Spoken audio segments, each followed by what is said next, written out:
11 heures passées de quelques minutes, vous écoutez Radion et vous avez bien raison. Nous nous retrouvons comme chaque samedi à pareille heure sur votre radio locale. C'est donc Wagon Livre, votre émission littéraire.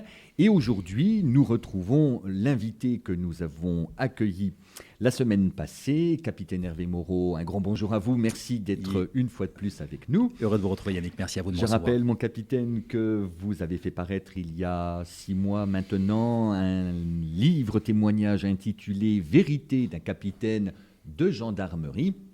Un officier d'active rompt le devoir de réserve.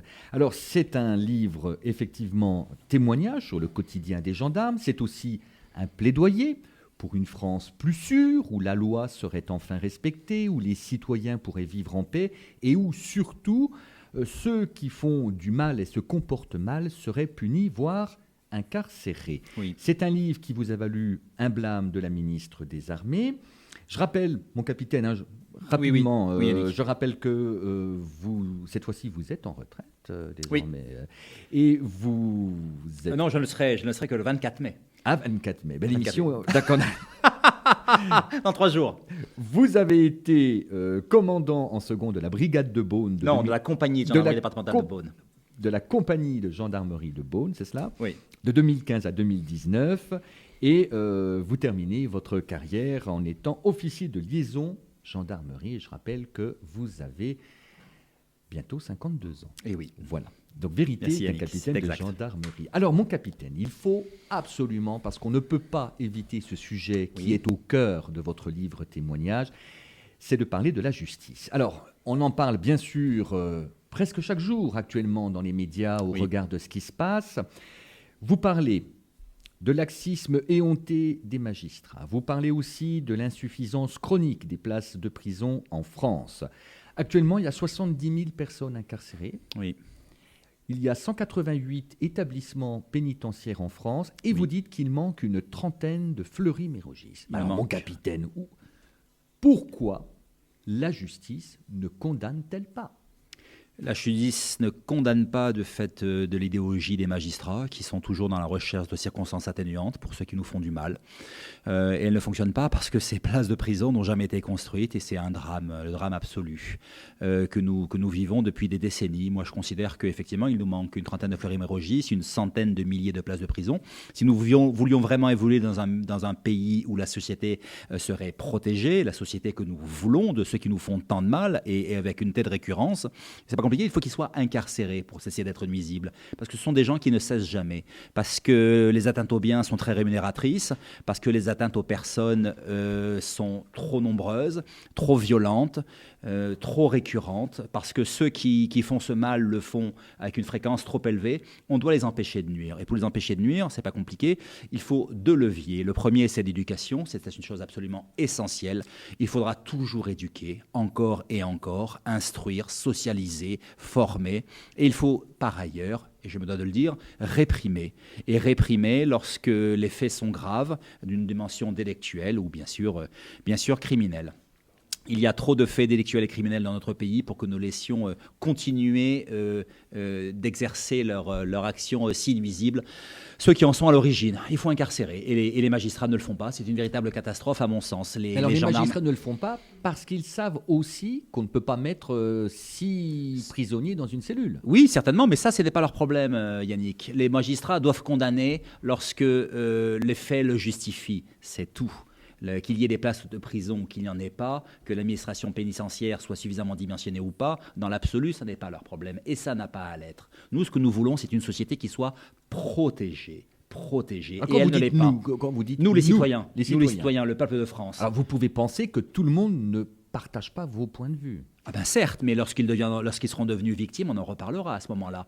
Vous pouvez très bien avoir une vision angéliste des choses, avoir une vision très déconnectée des réalités du terrain, mais lorsque vous se serez fait agresser, lorsque vous serez fait détrousser, harceler, là on en reparle, Yannick. Moi j'en ai vu, effectivement. Je suis au plus près du genre humain. Nous, gendarmes et policiers, nous sommes au plus près du genre humain. Donc l'angélisme cesse. lorsque vous prenez des coups, lorsqu'on exerce un racket, un chantage, une agression à votre encontre, lorsque vous devenez une victime, tout change. Et lorsque vous prenez la mesure du laxisme de la justice, son incurie, ses juges incapables, qui ne répondent pas aux besoins de la société, qui ne la protègent pas, eh bien vous en êtes outré. Quand vous êtes en charge du cheminement judiciaire, qu'il s'agisse d'un procès d'assises ou en correctionnel, voilà, vous ne pouvez qu'être effaré lorsque vous êtes victime du sentiment d'abandon que vous ressentez. On s'occupe davantage des coupables que des victimes dans ce pays. Et ça, c'est insupportable et c'est intolérable et ça doit changer. Moi, ce que je veux, c'est une société qui soit sûre.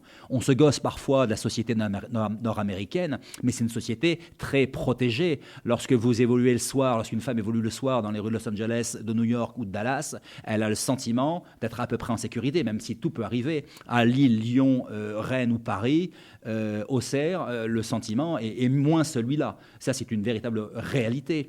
Et ça, c'est intolérable. C'est intolérable. On laisse prospérer des zones de non-droit, on laisse prospérer la violence, loi du plus fort. Et moi, je m'insurge contre cela. Et je veux une France différente pour nos enfants. Une France pacifiée, équilibrée, où il n'y ait pas ce communautarisme galopant, où il n'y aurait pas toutes ces formes de prosélytisme, cette violence, cette loi du plus fort. Moi, c'est ce qui me motive. C'est ce qui me motive et c'est ce que je veux pour les générations qui vont nous suivre.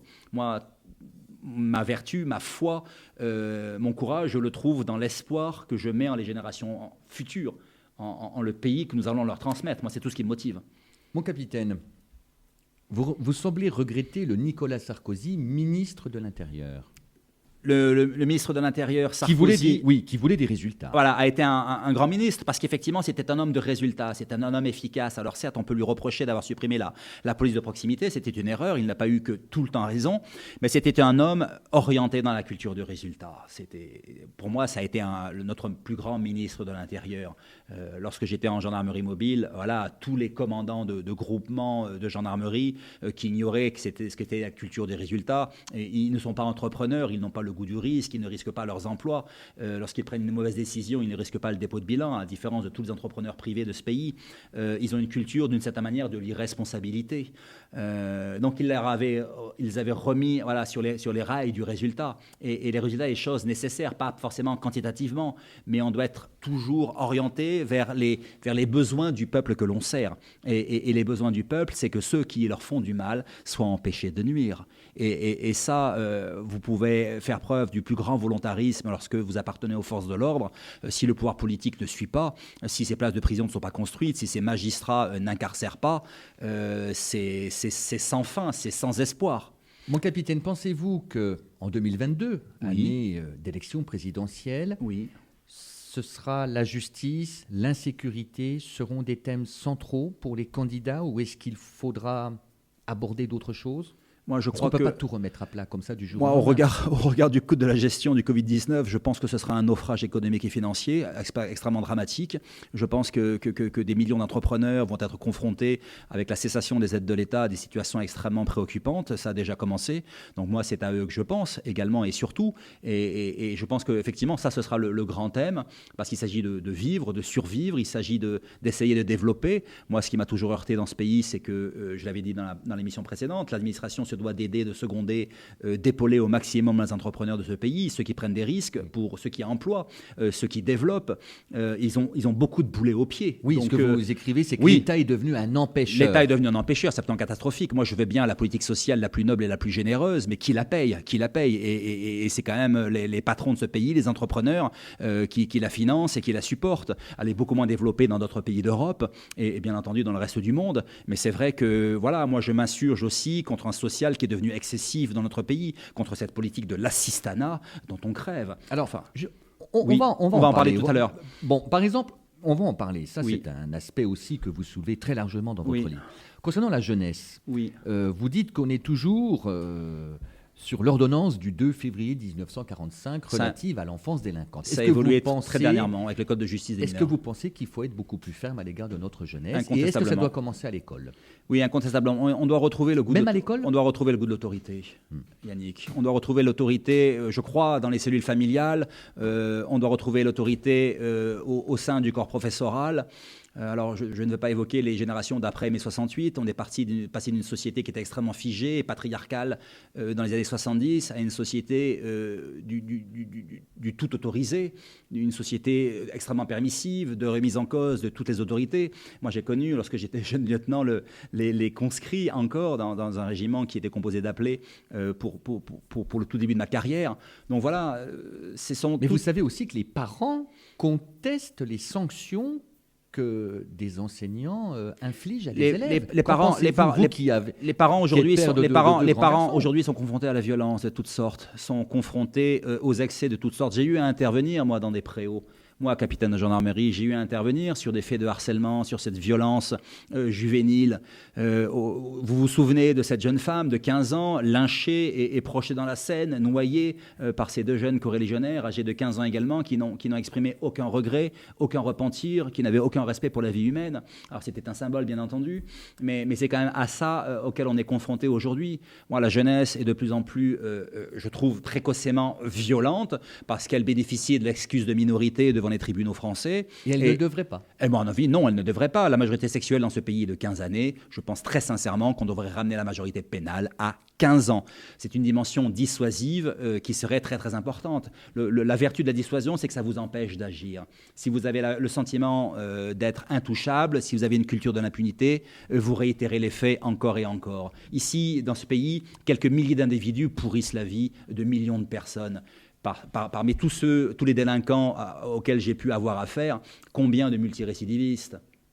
Tellement, et si peu d'incarcération, si peu de jours de prison. Pourquoi voulez-vous qu'ils cessent s'il ne leur arrive jamais rien ? Les magistrats se prévalent de la réponse pénale, mais la réponse pénale dans ce pays est totalement insignifiante. Des rappels à la loi dont tout le monde se fout, des peines de prison avec sursis, des contrôles judiciaires qu'ils ne respectent pas, des dispositions de travaux d'intérêt général dont ils se fichent éperdument. C'est une culture de l'inaction. Les rappels à la loi, bien entendu, c'est totalement foireux, ça n'a jamais marché et ça ne marchera jamais. Il faut avoir la naïveté d'un magistrat pour croire qu'on va obtenir des résultats avec cela. On n'en obtient aucun. Ça entretient la violence là, du plus fort, l'impunité et la récurrence de ces actes qui vous pourrissent l'existence. On va marquer une première pause musicale à bord de notre wagon-livre, mon capitaine. Je rappelle que c'est le capitaine Hervé Moreau qui signe un livre qui se vend comme des petits pains. Et oui. Peut-être que le boom va continuer. Le livre a pour titre « Vérité d'un capitaine de gendarmerie ». La vérité est bonne à dire. Un officier, même si elle fâche. Oui, même si elle fâche. Surtout si elle fâche. Un officier d'active rompt le devoir de raison. Je rappelle que notre invité a reçu un blâme. Oui. C'est pas beau, je répète. Je moucharde. Il a reçu un blâme de la ministre des Armées pour avoir osé écrire ce livre que vous n'auriez pas dû écrire. Sans doute, mais moi je suis fier de l'avoir écrit et tous mes lecteurs me disent à quel point ils ont été traversés de toutes les émotions à sa lecture. Vous savez, lorsqu'un homme vous écrit qu'il a été bouleversé par cet ouvrage, qu'il en a pleuré, c'est quelque chose d'extrêmement fort. Moi, quand j'ai écrit ce livre, comme tout auteur, j'avais le sentiment de vouloir faire susciter des émotions à sa lecture, de vouloir les faire entrer dans mon univers, dans cet univers fait de joie, de souffrance, de peine, de réalité que l'on méconnaît beaucoup. Je suis le premier officier à avoir écrit un ouvrage de ce type. Ça n'avait jamais été écrit avant moi, curieusement, au plus près du terrain, au plus près des souffrances humaines, au plus près aussi de tout ce qui est espoir, parce que nous vivons dans une région merveilleuse, parce que les Bourguignons sont des gens exceptionnels. J'ai connu beaucoup de régions dans ma vie, j'ai traversé beaucoup de choses, j'ai fait beaucoup de missions à l'étranger, mais moi, ma terre, je l'ai trouvée en Bourgogne. C'est une terre absolument admirable, faite de gens courageux, travailleurs, volontaires, et c'est une terre, c'est un vouloir vivre que je veux préserver absolument, et j'y ai concouru. On se retrouve avec vous dans une poignée de minutes. Vérité d'un capitaine de gendarmerie. C'est Wagon Livre sur Radio. Nous sommes ensemble jusqu'à midi.